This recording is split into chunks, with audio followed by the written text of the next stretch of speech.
Mumbai Indians have won two of the three WPL crowns so far, and they have managed to retain the bulk of the setup that won those titles for them. So, Vishal Dikshit, is it a formality again?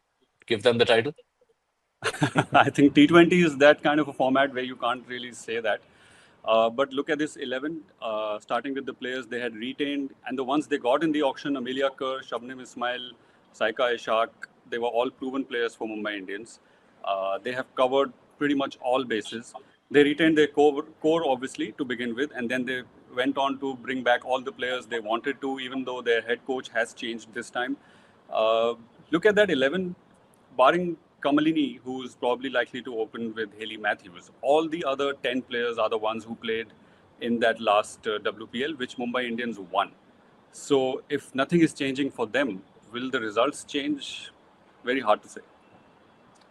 Shashank, or also whoever wants to weigh in on that, because you look at the wicketkeeper slot, Kamlini, who they've of course backed and retained as their uncapped player, and the only backup to her is Rahila Firdos. So is that the only possible concern?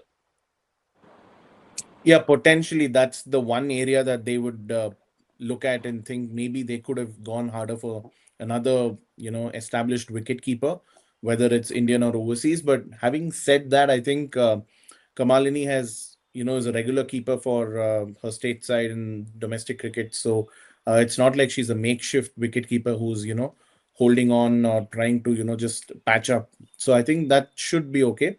The one signing that MI seemed pretty excited, uh, going by what we've heard from the scouting circles, is this all-rounder called Nalla Reddy.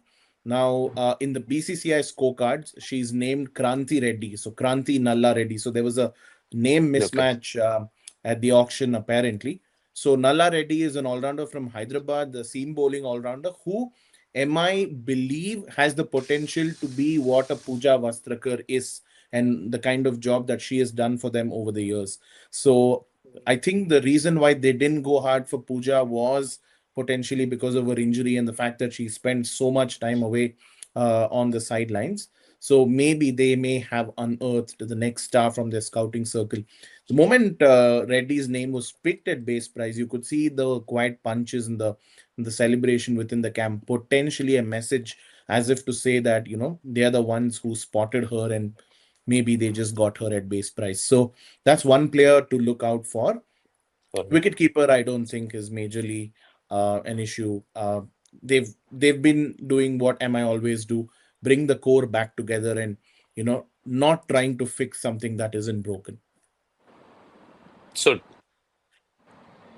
Yeah, that exactly was one of the points I had wanted to pick on Mumbai Indians, a replacement for Pooja Vastakar, because we've seen how comfortable Harmanpreet Kaur feels by having someone like Vastakar in the lineup.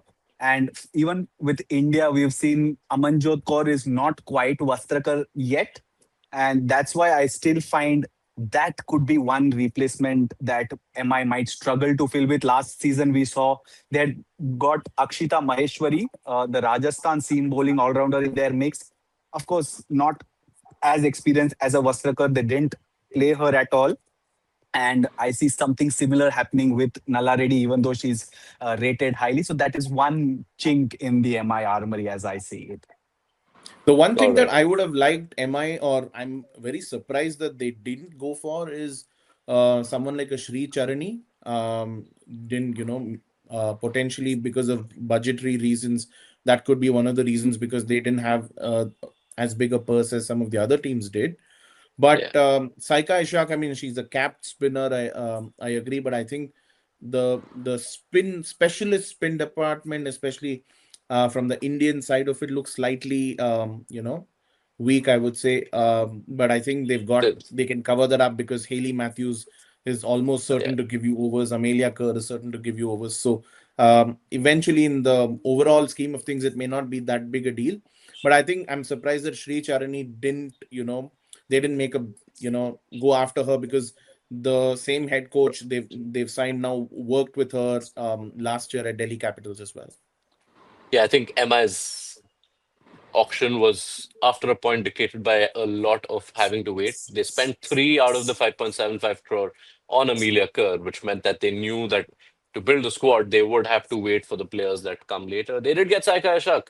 So perhaps to answer the point we're raising, MI fans will say, well, these three spinners have, delivered 2 titles in 3 years. So all seems to be well. So Mumbai Indians looking solid as ever going into WPL season 4.